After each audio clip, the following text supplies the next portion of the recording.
The American Court of International Trade has ruled that President Trump's tariffs imposed on imports were unlawful and should therefore be lifted. But Washington has already decided to appeal this decision.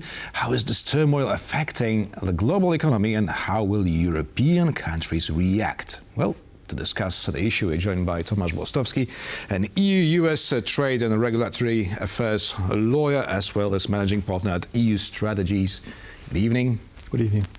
So, first of all, great uncertainty looms over global markets after the US Trade Court decided to rule against Trump's tariffs. But what future awaits tariffs?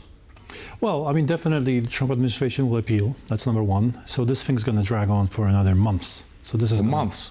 Months, because this court decision is appealed. The Court of Appeals for the Federal Circuit will rule in a couple of weeks or months, and then most likely, if the Trump administration loses, it's going to the Supreme Court. I mean, this is a very important case, and the issue of whether the president has the authority to use tariffs as broadly as President Trump is doing, that is going to end up in the Supreme Court sooner or later. So if it's not this case, some other case is going to end up before the Supreme Court. So number one, we're going to have a lot of court procedures in this particular case, but I think what's more important also is to understand that this court case, that this judgment doesn't really preclude President Trump from imposing tariffs. What it does is it says that this statutory authority that he used it too broadly, and he cannot do it under this particular statutory authority, which is the International Emergency Economic Powers Act. It doesn't mean that President Trump cannot impose tariffs. It doesn't mean he cannot do it under some other statutory authorities, and he has plenty of them. So he has other ways of imposing tariffs if he really wants to. He cannot just do it in such a broad and all-encompassing way. Right, so silly question. Are the tariffs still in place because Donald Trump, as you say, is entitled to impose them? Well, the status of these tariffs isn't exactly precise because the court gave the administration 10 days to figure out what to do about them. Almost certainly the Trump administration will ask the Court of Appeals to suspend the judgment pending litigation. So basically, this judgment most likely will not be enforced during the litigation. We don't know that, but most likely they will ask for suspension, and the court will probably grant it, to be honest. So for a while, it will not be clear. That's number one. Number two, the Trump administration will have to decide, well, are they likely to win the case with the Supreme Court or not? And if not, then what other tools he has? And as I've mentioned, he has a lot of other statutory authorities to use. It doesn't preclude him from imposing tariffs, but it requires more, I would say, procedure, more fact-finding, and a more, I would say, systematic and scientific method about going about. Because one of the primary problems we had with the IEPA, which is the statute he used, is that basically President Trump decided one day, I want tariffs, and he imposed the tariffs. The other statutes require the president to actually conduct investigations, to do some fact-finding, to actually present in a very detailed and methodological way, what is he actually trying to accomplish, what are the objectives, what are the trade patterns, what are the facts. And this is something that's been so desperately missing, I think, until now. Right, so you've described the two camps of this conflict. Now, to paraphrase Donald Trump, who has better cards? Well, I think President Trump has very strong cards because, as I mentioned, he has other statutory authorities. So he can it's just like a whack-a-mole, so he can just keep imposing the tariffs if he wants to. I think the case definitely strengthens the hands of the international trade partners because they can quite clearly now see that even that when they negotiate with President Trump, that his statutory authority is not that clear. So they might just basically decide to wait out and let the process play out in the United States. I think this judgment will definitely lead to a much, I think, tougher negotiation for the American administration, because now all the other trade counterparts see that the president authority's hand is weakened. Right.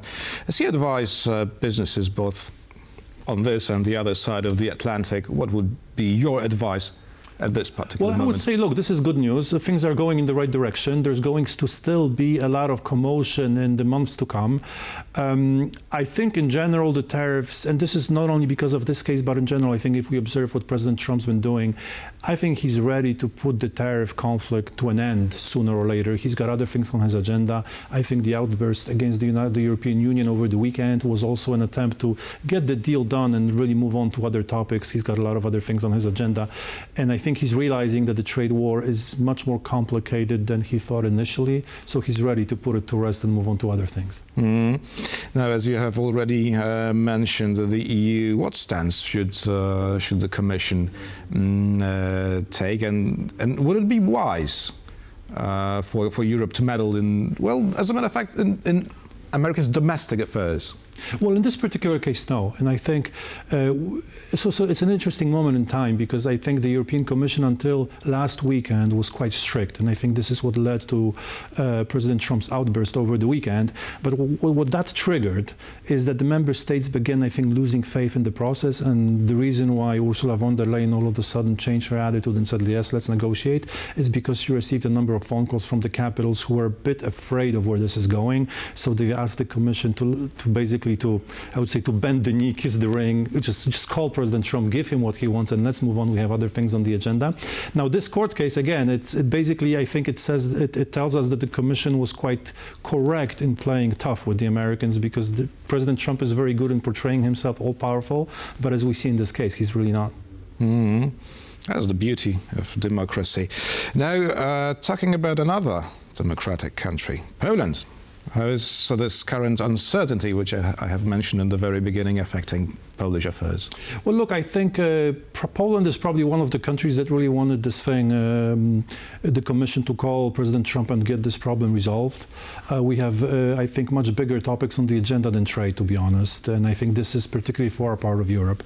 We have the NATO summit coming up. I think there is a general will in Central Europe to keep the United States administration involved in Europe, to keep them involved in defense, to keep them involved on Ukrainian side in the Russia-Ukraine conflict, get them involved militarily and so on in this part of Europe, provide the weapons and so on. So I think the trade conflict is actually something that, at least in our part of Europe, the countries are just willing to forego, just give Trump what he wants, let's keep him engaged, let's keep the positive vibe between us and them, and let's worry about the trade implications later. So this particular court case, I don't think it's going to really change the attitude in our part of Europe. Yes, but as you said, that would be my last question. It will be a lengthy process, right? This legal battle. Now, can Europeans, well, the rest of the world, as a matter of fact, just wait it out? I think, well, that's what I would advise them to do, essentially. So basically, get engaged in the negotiations with the Trump administration. But we're not under a hurry, because the time is on our side, as this court case shows. There will be more cases. This is not the first one. America is a very litigious society, so there's going to be cases all over the place. So I think the time is running, is on our side. Also because I think President Trump is tired of the trade wars, and even though he's the one that started them, I think he needs the wins. Once he has something he can portray as a win, he's ready to move on. Tomasz Włostowski, an US trade and regulatory affairs lawyer, as well as managing partner at EU Strategies, was our guest this evening. Thank you very much. And thank you for watching and stay with us for much more news and features here on TVP World.